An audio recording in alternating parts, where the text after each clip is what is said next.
చేస్తే మీ ప్రభుత్వం వచ్చిన తర్వాత దాన్ని ఆపేసి మీ కమిషన్ల కోసం కకృతి పడి పనులు ఆపేసి ఆలూరు నియోజకవర్గానికి నష్టం చేసింది మీరు కదా. మీరందరూ మీ రాజకీయ ఉనికి కోసం మీరంతా ఇట్లాంటివి మాట్లాడితే తగదు. ఇంకొకటి చెప్తున్నా, ఇంతమంది తిరుగుతూ ఉంటారు. మీరందరూ మీ ప్రభుత్వంలో పెద్దహోతూరు నుంచి వైజంక్షన్ వరకు రోడ్డు ఎట్లా ఉందో మీకు తెలియదా?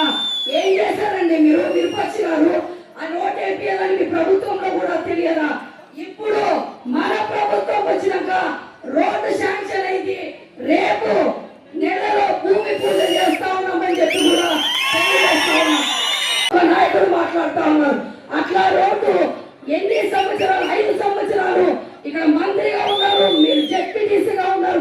మీ ప్రభుత్వంలో చేయకోకుండా ఇప్పుడు వచ్చి రోడ్ల గురించి మాట్లాడతారా మీరు? ఇప్పుడు మన ప్రభుత్వం వచ్చిన తర్వాత ఆల్రెడీ 10 కిలోమీటర్ల వరకు స్టార్ట్ అవుతోంది. ఇంకొక 10 కిలోమీటర్లు కూడా నెక్స్ట్ మంత్ లో శాంక్షన్ అవుతోంది. ఇంకొక 10 కిలోమీటర్లు 50 లక్షల రూపాయలు కూడా రిలీజ్ చేయడం జరిగింది. సెక్షన్ చేసి నెక్స్ట్ ఇయర్ ఆ 10 కిలోమీటర్ కూడా కంప్లీట్ చేసి నెక్స్ట్ సంవత్సరానికి రోడ్డు కూడా కంప్లీట్ చేస్తాం.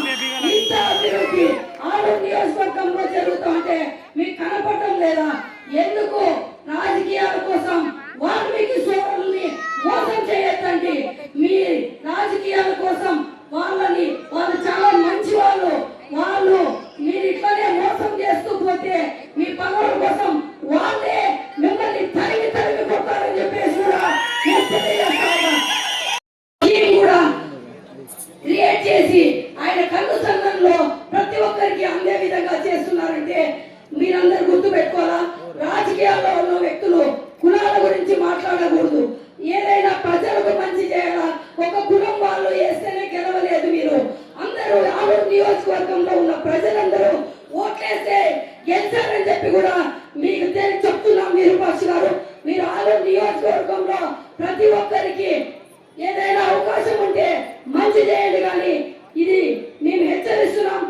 ఇంకొకసారి మా ముఖ్యమంత్రి చంద్రబాబు నాయుడు గారిని కానీ మమ్మల్ని కానీ మా నాయకుల్ని కానీ మా కార్యకర్తలు కానీ విమర్శించినారంటే మాత్రం ఇది తిరగనిచ్చే ఆలూరు నియోజకవర్గంలో మీకు తిరగనిచ్చే ప్రసక్తే లేదని చెప్పి కూడా తెలియజేసుకుంటూ ఇంకొకసారి చెప్పండి చెప్పి కూడా తెలియజేస్తా ఉన్నాను. వాళ్ళందరూ వస్తా ఉన్నారు, పోతూ ఉన్నారు. ఇలా కులాన్ని అడ్డు పెట్టుకొని మాట్లాడడం చాలా తప్పు. రాజకీయాల్లో ఉన్న వ్యక్తులు కులాలకు అతీతంగా పనిచేయాలని చెప్పి కూడా తెలియజేస్తున్నాం. దానికి నిదర్శనమే మన అధ్యక్షుడు, మన రాష్ట్ర ముఖ్యమంత్రి చంద్రబాబు నాయుడు గారిని చూసి మనం ఈ రాష్ట్రంలో ఎంతో కులాలకు అతీతంగా ప్రతి ఒక్క బీసీ, ఎస్సీ, ఎస్టీ, మైనార్టీలకి ప్రతి ఒక్కరికి ఎక్కడ తక్కువ కాకుండా ప్రతి ఒక్కరికి అసెంబ్లీకి వెళ్ళండి. మేము ఇప్పటికే చాలా సార్లు చెప్పాం. అసెంబ్లీకి వెళ్ళండి. అక్కడ మీరు మంచి సలహాలు, సూచనలు మా ముఖ్యమంత్రి గారు ఉంటారు, పవన్ కళ్యాణ్ గారు ఉంటారు, మంత్రులు ఉంటారు.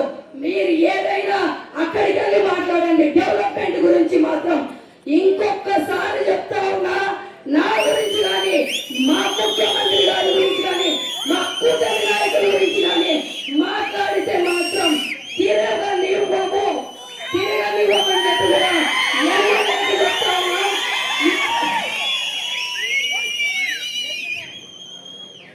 నియోజకవర్గాన్ని ప్రచారంలో కోసం వచ్చినప్పుడు ఆ రోజు చెప్పారు, మీరందరూ విన్నారు. తెలుగుదేశం పార్టీ అంటే ఆలూరుకి ఎప్పుడు వచ్చినా వైకుంఠం శ్రీరాములు గారు గుర్తొస్తారు అని ఆ రోజు చెప్పారు. అంటే ఆయన ఆ రోజు చెప్పిన మాట ప్రకారం పార్టీ ఆ రోజు వైకుంఠం కుటుంబాన్ని ఆదరిస్తుంది, గౌరవిస్తుంది అని చెప్పారు. ఆ మాట ప్రకారం ఈ రోజు నన్ను ఇన్ఛార్జ్ గా ప్రకటించినందుకు ఆయనకు పాదాభివందనాలు కూడా తెలియజేసుకుంటున్నారు. ముఖ్యంగా విరూపాక్షి గారు, ఈ జగన్మోహన్ రెడ్డి పెంపు కోసం మీరు అవాకులు చవాకులు పేర్తే మాత్రం మీ వెనక ఉన్న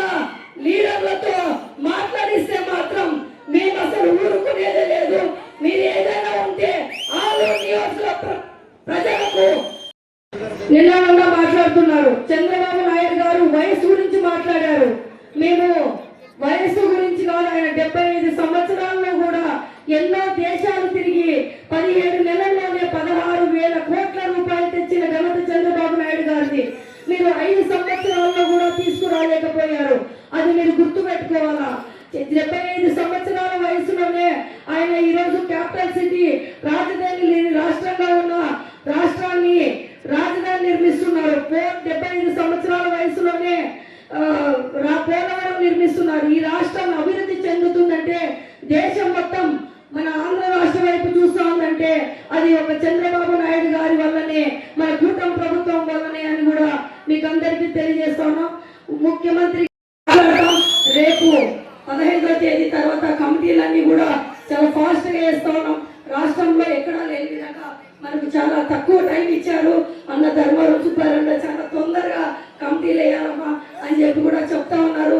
దానికి అనుగుణంగా ప్రతి ఒక్క నాయకులు, ప్రతి మండల కన్వీనర్లు ప్రతి ఒక్కరు సహకరిస్తున్నారన్న. అది కూడా మేము 15వ తేదీ లోపల కంప్లీట్ చేస్తామని చెప్పి కూడా తెలియజేస్తూ, వ్యవస్థ తీసుకొచ్చింది మీ ప్రభుత్వం. మీరు ఏదైనా చర్చ పెట్టండి, ఎక్కడికైనా వస్తాం రండి. మీరు ఊరికే ఏదో మీ జగన్మోహన్ రెడ్డి మెప్పు కోసం వచ్చేసి మీరంతా మాట్లాడడం కూడా చాలా తప్పని చెప్పి కూడా తెలియజేస్తా ఉన్నాం. మీరంతా ఏం డెవలప్మెంట్ చేయకోకున్నట్లుగా ఇప్పుడు వచ్చి ఇవన్నీ మాట్లాడడం చాలా తప్పు. అలాగే మీకు చెప్తా ఉన్నాం, రేపు రాబోయే ఎన్నికల్లో మీరు మా చంద్రబాబు నాయుడు గారిని మీరు అసలు ఈ సూపర్ 6 పథకాలతో మన రాష్ట్రంలో చాలా ప్రజలు సంతోషంగా ఉన్నారు. మీ మాటలు ఎవరు నమ్మరని చెప్పి కూడా తెలియజేస్తా ఉన్నాం. అలాగే రాబోయే మన ఆలూరు నియోజకవర్గంలో 6 మండలాలు, 6 జెడ్పీటీసీలు అన్ని గెలవబోతా ఉన్నాం. మనం అది గెలవడానికి నాకు ఏ విధమైన సందేహం లేదు. కానీ మన జిల్లాలోనే యునానిమస్ గా ఎన్ని చేస్తామనేది మీరందరూ నిరూపించాలని చెప్పేసి కూడా తెలియజేస్తా ఉన్నాం. అది మన రాష్ట్ర ముఖ్యమంత్రి తెలుగుదేశం పార్టీ లోనే జరిగిందని చెప్పేసి కూడా మీకు తెలియజేసుకుంటున్నాం. ఈ వైసీపీ నాయకులు మాట్లాడుతూ ఉన్నారు. ఈరోజు రైతుల గురించి వీళ్ళు మాట్లాడుతూ ఉన్నారు. మొన్ననే చూసాం మనము, ఉల్లి రైతుల మీద రాజకీయం చేసిన ఇక్కడ ఎమ్మెల్యే విరూపాక్షి గారు ఉన్నారు. ఉల్లి రైతుల మీద కూడా రాజకీయాలు చేస్తా ఉన్నారు వాళ్ళు. ఉల్లి రైతుల కోసం మన ప్రభుత్వం హెక్టార్కు 50,000 రూపాయలు ఇచ్చి క్వింటాల్కు 1,200 రూపాయలు గిట్టుబాటు కల్పించినా కూడా వాళ్ళు అది కూడా అర్థం చేసుకోకుండా ఉల్లిపాయలు తీసుకొచ్చి హాస్పిటల్ మండలంలో వేసి ఉల్లి మీద రాజకీయం చేశారు. అలాగే రైతులకు విత్తనాలు ఏదైనా సబ్సిడీలో అందరికీ అందుబాటులో తీసుకొచ్చారంటే మన కూటమి ప్రభుత్వం తీసుకొస్తా ఉంది. ఇవన్నీ వాళ్ళు గమనించుకోకుండా రైతుల గురించి మాట్లాడుతున్నారు. మీరు ఒక్కటి ఆలోచించుకోవాలా విరూపాక్షి గారు, మీకు చెప్తా ఉన్నా, మీరు ఏదైనా మంచి చేసి ఉంటే మీకు 11 సీట్లు ఎందుకు వస్తాయి అది మీరు ఆలోచించుకోవాలా. అది ఆలోచించుకోకుండా మీరు ప్రతి దాంట్లోనే రాజకీయం చేస్తా ఉన్నారు. ఇది చాలా తప్పని చెప్పేసి కూడా మేము తెలియజేస్తా ఉన్నాం.